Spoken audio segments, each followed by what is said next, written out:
Olá, pessoal! Vamos continuar lendo sobre as características de uma baixa autoestima. Parte 2. Quarta característica, medo de mudanças. Hoje me dei conta, Cecília Meirelles. Hoje me dei conta que as pessoas vivem à espera por algo. E quando surge uma oportunidade, se dizem confusas e despreparadas. Sentem que não merecem, que o tempo certo ainda não chegou. E a vida passa, e os momentos se acumulam como papéis sobre uma mesa. Estamos nos preparando para qualquer coisa, mas ainda não aprendemos a viver, a arriscar por aquilo que queremos, a sentir aquilo que sonhamos. E assim, adiamos as nossas vidas por um tempo indeterminado, até que a vida se encarregue de decidir por nós mesmos. E percebemos o quanto perdemos e quanto poderíamos ter evitado. Como somos tolos nos nossos pensamentos limitados, nas nossas emoções contidas, nas nossas ações determinadas. O ser humano se prende em si mesmo por medo e desconfiança, vive como coisa no mundo de coisas. O tempo esperado é o agora, a sua consciência lhe direciona, os seus sentidos o alertam e as suas emoções não são mais desprezadas. Antes que tudo acabe, é preciso fazer iniciar, mesmo com dor e sofrimento, antes arriscar do que apenas sonhar. A ciência tem comprovado que nossos neurônios são perfeitamente capazes de realizar novas conexões, de encontrar novos caminhos e que em algumas partes do cérebro, até mesmo os neurônios danificados, são capazes de se recompor. Somos capazes de mudar, de fazer novos arranjos na vida. As conexões do passado com o presente e com o futuro são marcadas muitas vezes pelo medo. Contudo, por mais difícil que seja, essas conexões podem ser modificadas. Novos elos podem ser criados a partir de uma nova compreensão. Novas experiências, fé e esperança. É possível mudar. A vida está sempre em movimento, não há como evitar. Como diz a canção de Lulu Santos e Nelson Motta de 1983, tudo que se vê não é igual ao que a gente viu há um segundo. Tudo muda o tempo todo no mundo. A mudança é inevitável. Às vezes, ela acontece em nossa vida de forma tão acelerada que parece mais um trem sem freios. Assustados, chegamos a pensar em permanecer na estação, à espera de um outro momento para embarcarmos. Não nos sentimos preparados para prosseguir. Nas últimas décadas, as mudanças têm acontecido a uma velocidade cada vez maior, provocando transformações sociais significativas e interferindo diretamente no comportamento das pessoas. Contudo, por mais assustador que seja, não é possível interromper o processo. Não há como frear as transformações que estão acontecendo à nossa volta ou voltar no tempo.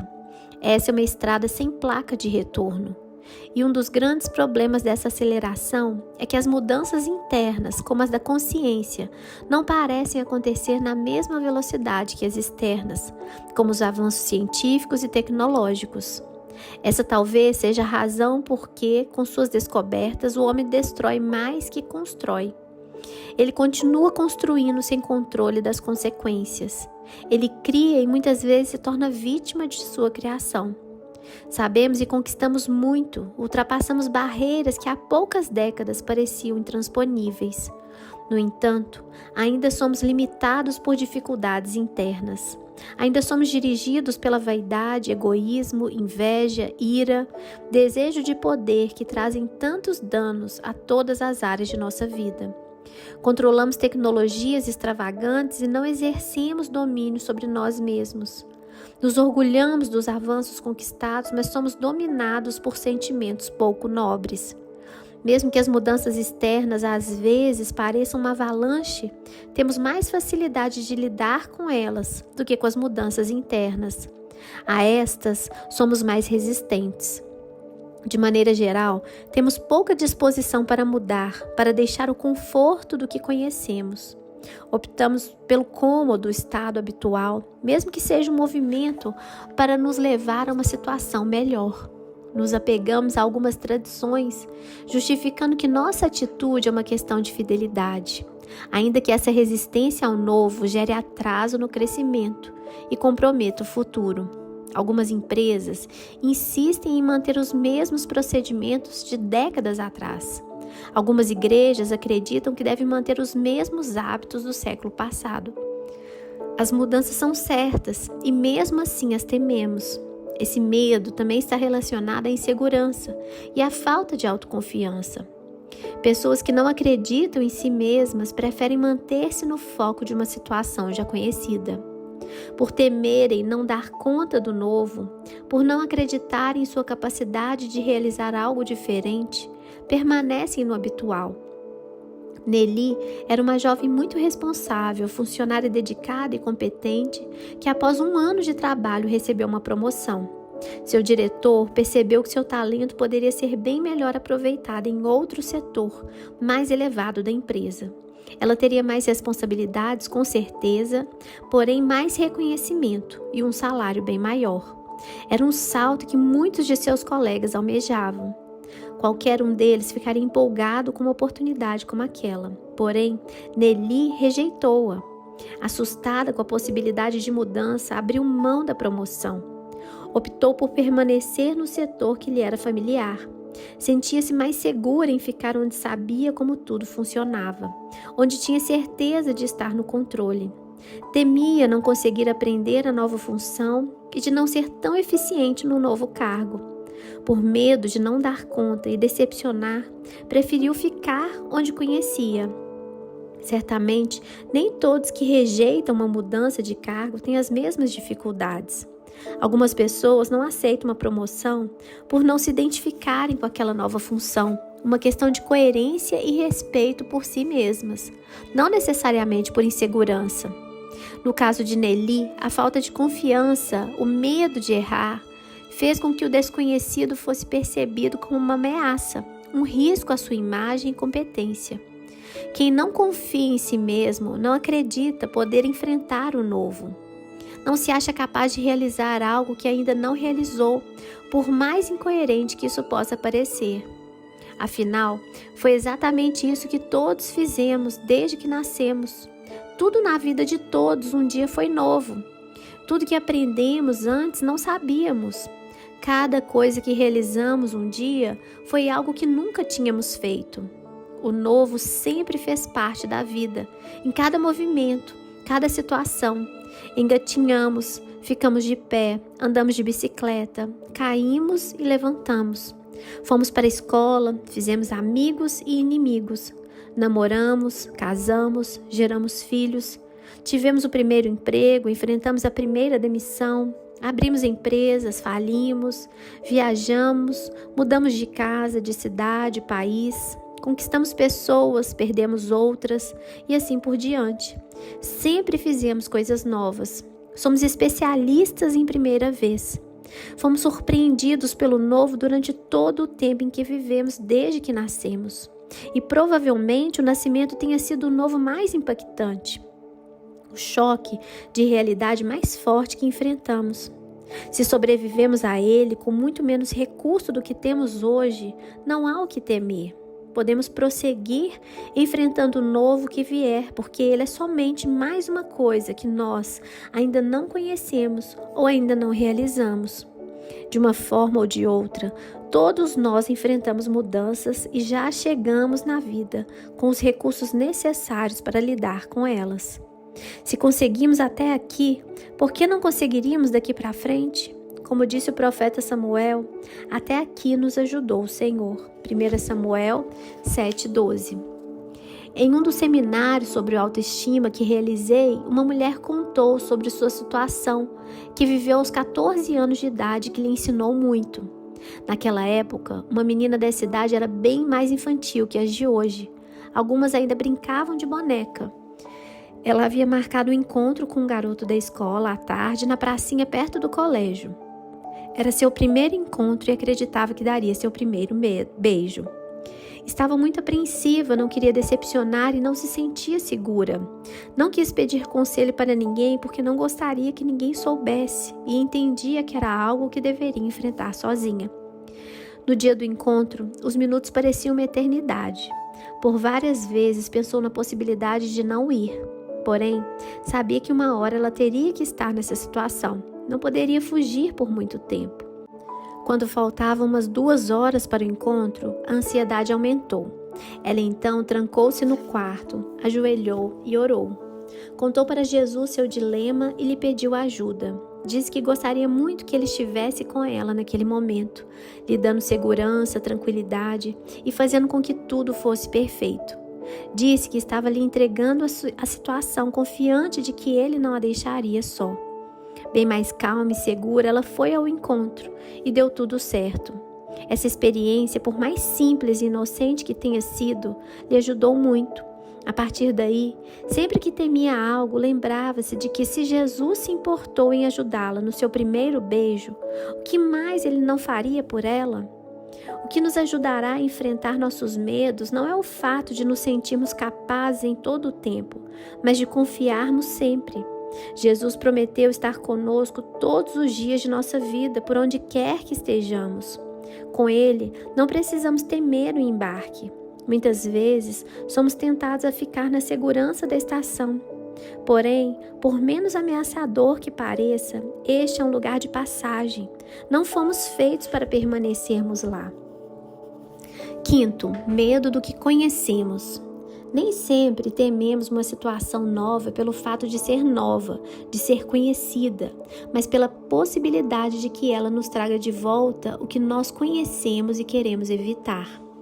O medo do futuro também esconde o medo do passado, do retorno às experiências dolorosas que já vivemos. O temor de que um novo relacionamento traga novamente a dor da traição, de que um novo empreendimento traga outra falência, de que uma nova amizade traga de volta as decepções. É como se olhássemos para o futuro com as lentes do passado. Lentes essas que aprisionam e contaminam o olhar com a dor e as desilusões sofridas, que nos roubam a coragem de nos lançarmos, de experimentarmos e vivermos as promessas contidas no novo. Lentes do passado que ofuscam a visão da esperança futura e nos impedem de recomeçar. Desistimos de novos empreendimentos porque já sofremos uma falência financeira. Nos negamos o direito de novas escolhas pela culpa gerada pelas decisões erradas que fizemos. Optamos pela solidão porque já nos decepcionamos. Experiências dolorosas e marcantes do passado podem nos levar a construir defesas que se constituem em uma forma rígida e negativa de pensar e olhar a vida. Um olhar trágico e pessimista que desconsidera e torna irrelevante as boas experiências, mantém em evidência o registro das ruins. O pior é esperado sempre, como uma tentativa equivocada de ter o controle sobre o sofrimento, de não ser surpreendido por ele. Algumas experiências deixam marcas tão profundas que o temor de revivê-las direciona a maneira de viver, nos levando a olhar para o futuro com a expectativa de reprise do passado. E na tentativa de evitar esse retorno, nos defendemos, agindo de forma a produzir um novo sofrimento. Na ilusão de proteção, provocamos mais dor. Beatriz é uma jovem senhora formada em direito, casada com um médico bem conceituado e mãe de 2 meninas. Procurou ajuda psicológica porque sentia que iria surtar a qualquer momento. Estava muito estressada, nervosa e agitada. Acreditava que era por excesso de trabalho. O relacionamento com a família a cada dia se tornava mais complicado. O marido e as filhas não sabiam mais como conviver com ela. Na realidade, ela também não suportava conviver consigo mesma. Não tinha amigas e não gostava de compartilhar seus problemas com ninguém. Era uma pessoa irritada que levava tudo muito a sério. Naquele momento, sentia como se a vida fosse um fardo que ela era obrigada a suportar e que não lhe trazia nenhum prazer. Qualquer problema, por menor que fosse, era motivo de descontrole. Ela é uma mulher dominadora e controladora. Tudo tem que ser e estar da forma como ela quer. Algumas vezes o marido discorda de suas decisões e argumenta coerentemente. Ela percebe que ele está certo. No entanto, não consegue abrir mão e mudar de opinião. Impõe e faz valer sua vontade, mesmo sabendo que a escolha dele seria melhor. Todas as decisões relacionadas à família, das mais simples às mais importantes, têm que estar de acordo com o que ela planeja, sempre sem exceção. Não consegue ser carinhosa, não se sente livre para demonstrar afeto. As queixas e cobranças do marido e das filhas nesse sentido não são consideradas por ela. Diz que o problema é deles, por serem muito carentes. O comportamento e a fala de Beatriz demonstram que ela é uma pessoa extremamente egoísta, controladora e insensível. Porém, tudo isso não passa de um escudo protetor. O relacionamento de Beatriz com seu pai sempre foi muito difícil. Ele foi ausente e aparentemente um homem totalmente insensível. Ele demonstrava com seu comportamento não se importar com as filhas. Ela se empenhava muito para ser ouvida, chorava tentando chamar a sua atenção, tentando fazê-lo entender suas necessidades. No entanto, o esforço era vão. Sempre que recorria a ele para fazer algum pedido, era ignorada. O pai não se dava ao trabalho de conversar e explicar os motivos para não atendê-la. Ela não se lembrava de nenhuma situação em que ele agiu de forma diferente. O fato de Beatriz ter se empenhado tanto sem sucesso para ser percebida, para ter a compreensão do pai, foi fazendo com que ela se sentisse cada dia mais impotente. Ela via o pai como um muro de pedra intransponível e impossível de ser abalado. Era como se ele fosse um gigante e ela uma miniatura de gente. E a esse sentimento de impotência, com o passar do tempo, foi sendo acrescentada muita raiva. Sentimento acumulado e escondido, que ela não encontrava uma maneira de liberar. Quando completou 18 anos, Beatriz começou a trabalhar em um escritório como secretária de um grupo de advogados. Foi quando ela decidiu a carreira que gostaria de seguir. Receber seu primeiro salário significou muito para ela. Trouxe-lhe uma satisfação extraordinária. A partir daquele momento, ela se tornaria independente. Estudou em uma universidade pública e administrou seu salário de maneira que pudesse arcar com tudo que precisasse. Para qualquer pessoa, este é um fato importante. Contudo, para ela tinha um sentido especial. Foi como se dissesse a si mesma, a partir de hoje, nunca mais me sentirei impotente. Agora eu estou no controle. Aquele momento foi um marco em sua vida. Não precisaria pedir nada mais a ninguém. O que significava não mais se sentir ignorada e fraca. A independência gerou um sentimento de poder e, de certa forma, de vingança. Passou a ser a arma de controle e defesa que ela, inconscientemente, usou de forma indiscriminada e generalizada. Defesa contra qualquer possibilidade de retorno de antigos e conhecidos sentimentos. Passou a olhar seu pai de forma diferente, com ar de superioridade. Uma postura que, sem perceber, com o tempo, foi se tornando seu jeito de ser. Estar no controle era o mesmo que estar protegida. Hoje, ceder à vontade de alguém, mesmo que sejam suas filhas e marido, é sentir-se como antes, despertar raiva e o antigo estado de impotência. O fato de não ter consciência dos seus medos, reais motivos que a levaram a ser como é, gerou novos problemas. Ela se defende de todos, até mesmo daqueles que ela mais ama e que não representam nenhuma ameaça. Consequentemente, seus relacionamentos têm sido prejudicados seriamente. Beatriz, como muitos de nós, por motivos diferentes, tem se mantido numa guerra ilusória, combatendo uma batalha que não existe mais, gastando munição desnecessária e atacando inimigos imaginários, olhando as pessoas como adversários e defendendo-se de um ataque que só existe dentro de si mesma, destruindo relacionamentos e privando-se de novas oportunidades pelo temor de que elas escondam velhas e conhecidas dores, evitando o novo por medo do conhecido. A dor e o medo que sentimos quando criança nos fazem levantar defesas.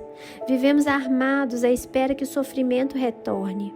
Nossa crença é de que a experiência irá se repetir, sempre, e na tentativa de evitá-la, provocamos situações piores e sofrimentos maiores. Quem sentiu-se rejeitado geralmente espera por novas rejeições. Esse temor cria dificuldades para um relacionamento afetivo saudável, como aconteceu com Luiz Eduardo. Luiz era um rapaz muito fechado e se aborrecia com facilidade. Tinha certa dificuldade em administrar suas emoções. Amava muito sua esposa, porém não conseguia demonstrar seus sentimentos. Os 6 anos de casado foram marcados por uma sequência de brigas, muitas delas por motivo de traição da parte dele, o que os levou à separação por 3 vezes. Quando isso acontecia, após o afastamento da esposa, ele entrava em desespero e se empenhava para conseguir trazê-la de volta. Ele não estava feliz com seu comportamento. Sua maneira agressiva de agir e as sucessivas traições lhe causavam angústia. No entanto, Luiz Eduardo não conseguia mudar. Após a última briga, a esposa saiu de casa novamente e disse que seria definitivo. Não iria mais perdoá-lo. Foi então que ele pediu ajuda e procurou tratamento. Luiz Eduardo era muito ansioso e se encontrava insatisfeito na maior parte do tempo. Quando tudo parecia estar bem no seu casamento, ele se envolvia com outras mulheres. Depois, voltava atormentado e consumido pela culpa. Prometia a si mesmo que jamais agiria daquela forma, mas não conseguia cumprir a promessa por muito tempo. Ele nasceu em uma cidade pequena no interior do Pará. Quando tinha 5 anos de idade, seus pais se separaram. O pai, que já era muito ausente, foi embora e nunca mais voltou. A mãe, com quem Luiz era muito apegado, recebeu uma proposta para trabalhar em São Paulo e não podia levá-lo. Ele foi criado pelos avós e os tios. Sua infância foi marcada pela tristeza e muitas lágrimas de saudades. Ele amava sua mãe e sentia muito sua falta. O amor dos avós e os muitos amigos, a liberdade do interior e os banhos de rio não foram bastante para suprir o vazio deixado por ela.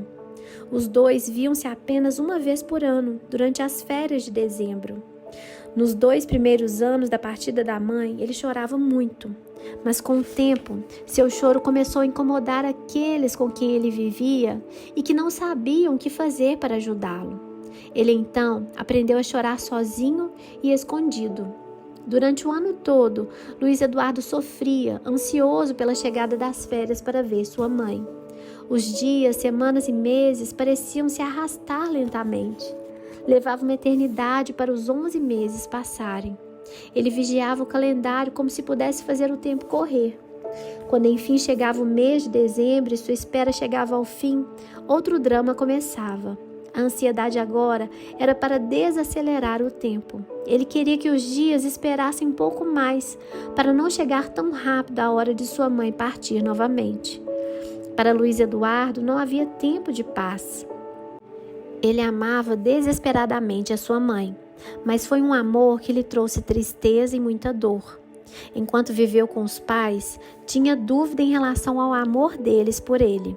Depois, com a saída dos dois, ele tinha certeza de não ser amado. Acreditava que se fosse importante o suficiente, sua mãe teria ficado com ele ou levado com ela. Sentia-se rejeitado, mas não conseguia desistir do amor dela. E para sobreviver a tanta tristeza, construiu algumas defesas. Para não sentir-se tão vulnerável e não ser sufocado pelo sofrimento, ergueu suas barreiras. Construiu muralhas cada vez mais altas, na esperança de que um dia a dor não fosse mais capaz de transpô-las.